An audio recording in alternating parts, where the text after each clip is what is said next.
Hello and welcome to another daily casted match of Age of Empires 4. I'm Paragon RG, and in this match we have Erik in the blue, in the west side of the map. This is on Mountain Pass. We'll take a look at that map in just a second. On the south, really the east side of the map, we have Beasty in the red. Now Beasty is playing as the English, and Erik as the Holy Roman Empire.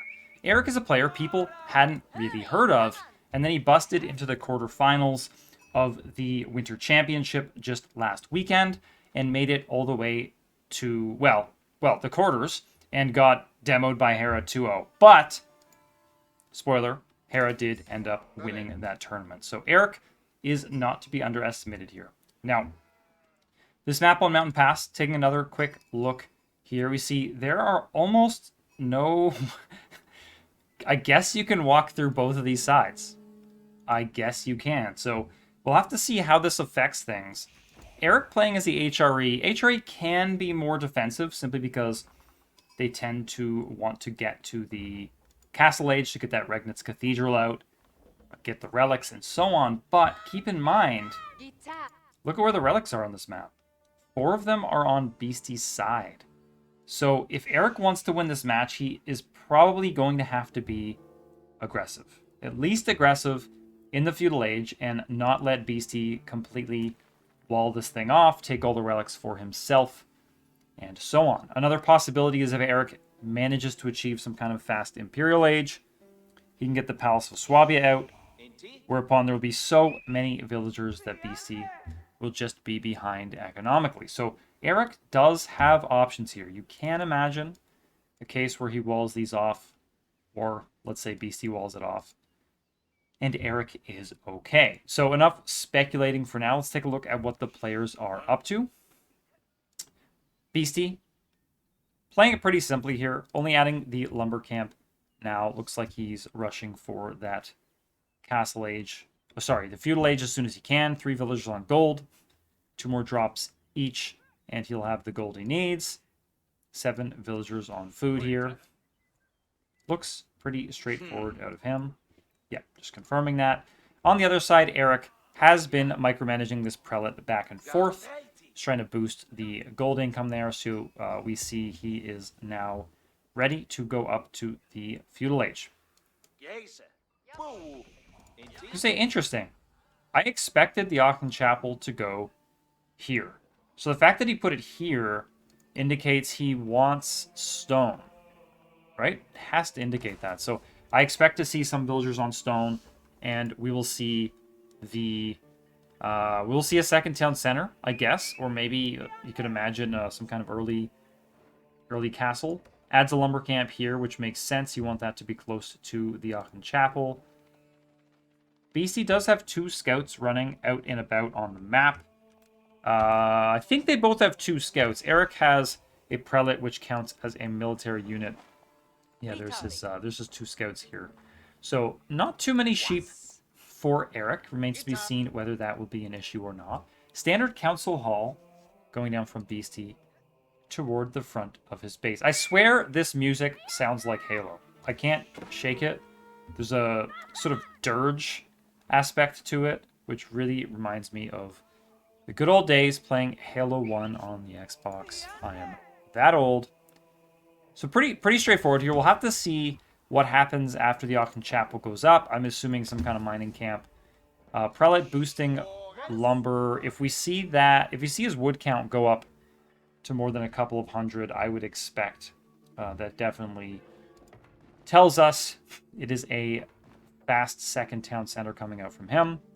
Erik proving you can run in this direction. Beasty walling off the other side. So New Age begins for Erik, and Beasties will follow suit in just a minute. Only 3 villagers on here. It doesn't look like he's in too much of a hurry. He knows, he's walling it, and he's got a gate there as well, in fact. So he has the power to do what he wants here. Is a nice little retreat route when he needs it. So I wouldn't be surprised to see the wall follow here. If he even knows. I'm not sure, I'm kind of surprised he hasn't walled this off yet. What is this villager up to? Okay, so looks like forward outpost going down from Beasty. Beasty is actually intending on being aggressive, or at least posturing as such. How is Erik going to be able to handle this? Looks like he, by the way, he has moved his food villagers to the top of his town center to be within the Aachen Chapel. It's just still a little surprising to me that he didn't get the gold there. Stable, double stable coming down from him now. Okay, so really looking out for longbows. Let's check, and we do see longbows now streaming out from Beasty being produced pretty consistently. Some water here. Okay, so Beasty's side, it's pretty darn simple, right? We have the Council Hall pumping out longbows. It remains to be seen what he hopes to accomplish from this. Is this supposed to be some kind of feudal all-in play? If it is, I expect we would see maybe even an additional archery range. I don't expect that it would be. Let's keep an eye on his resources in the next couple of minutes to see if he's, you know, saving up for something. Maybe intending on getting to the Castle Age earlier than his opponent after applying pressure. See 3 horsemen in now from Erik. That's honestly pretty solid. At this point, horsemen are just a lot better than they used to be. And so you can see these longbows are having to retreat now. So even 3 horsemen, looks like he did lose a villager on the wood line, unfortunately. Bad luck, Betty. But not too bad overall. Only losing 1 villager isn't the end of the world. Remember, the HRE just are a good economic civilization, particularly... Ooh, look at that. Preemptive palings. HRE are a good economic civilization. They have the prelate, which he could still place over here by the gold mine if he chose, but that would be pretty difficult to defend, keeping in mind that his opponent has longbows. All these villagers now moving over to this lumber, I guess? Interesting. So Erik has saved up quite a bit of food. Just trying to figure out what he's up to here. Why does he need so much wood unless he is actually planning on getting onto the stone? We will have to see. Lots of idle time. 17 villagers, remember, for 5 seconds is actually a significant loss in resources. That's probably like just losing, you know, 50 resources. Villager for Beasty has moved forward again. What is she doing? Can you get through here? Is she going to chop some trees? She is. Okay, so she's forging a new path by chopping the trees. I personally hate this aspect of the game. I wish it wasn't an option. Villagers shouldn't be able to chop trees to get through things, at least not so easily. Looks like the outpost at the front for Beasty has been upgraded to have the arrow slits. So that's going to be annoying, and that will definitely range this lumber and force the lumberjacks here to... They have to be here, right? There's almost no other safe wood now. Keep in mind the next closest wood direction is all the way over here. Or, you know, here, but of course his opponent even just ranges that with the outpost. Beasty walling here. That's interesting. I wouldn't be surprised then if he puts a gate, and this just acts as a nice little area where his longbows can pop forward and then back and be safe from the horsemen. Horsemen now having to run all the way around? Either that or they're just chasing the scout. It looks to me like you can get through to here, but I'm not positive about that.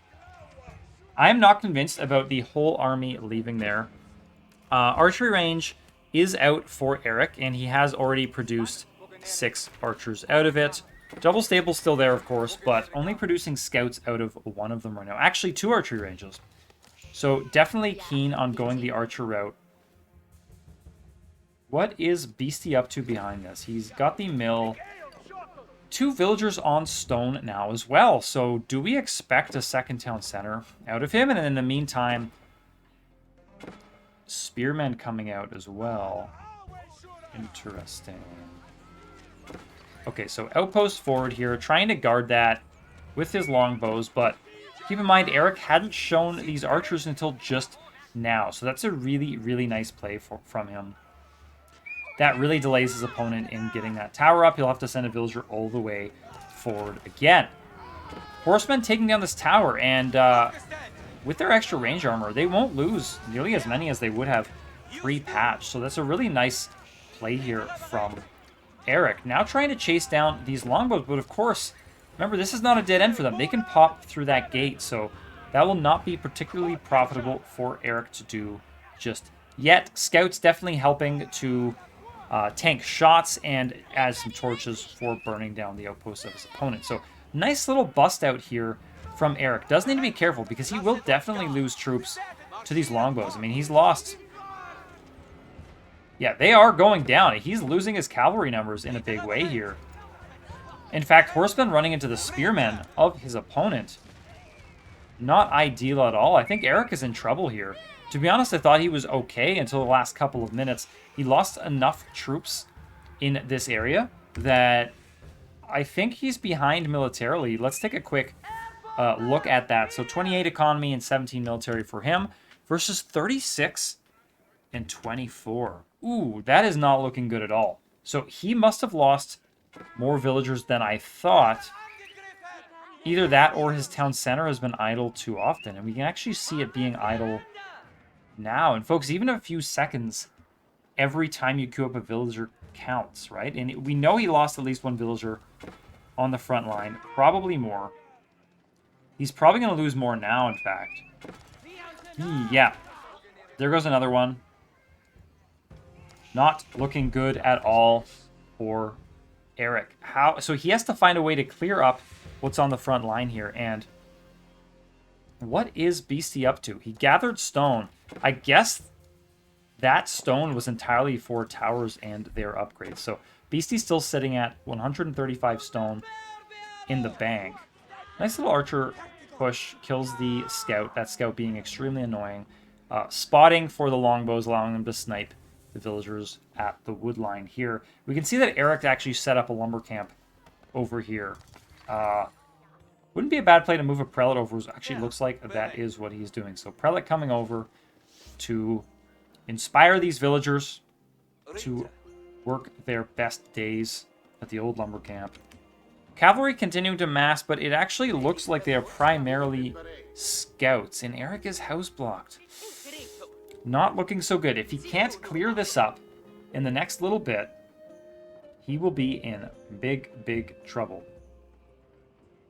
Beasty being on the aggressive here means realistically, Erik is not going to get all of those relics on the other side of that mountain pass. Outpost coming down for Beasty, but there's already an outpost going down. I don't know if this is in range or not. We'll see when the villagers pop in, if they're able to shoot these ones.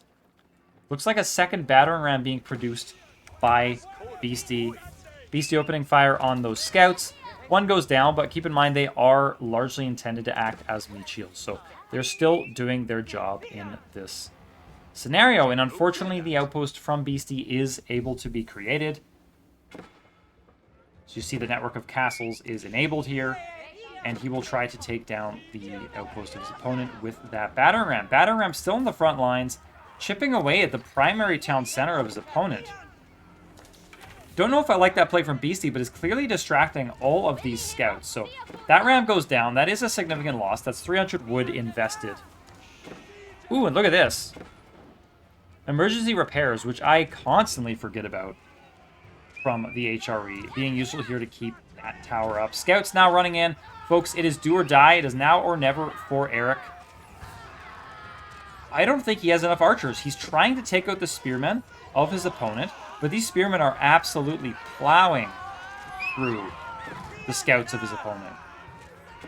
Rather, the scouts of Erik.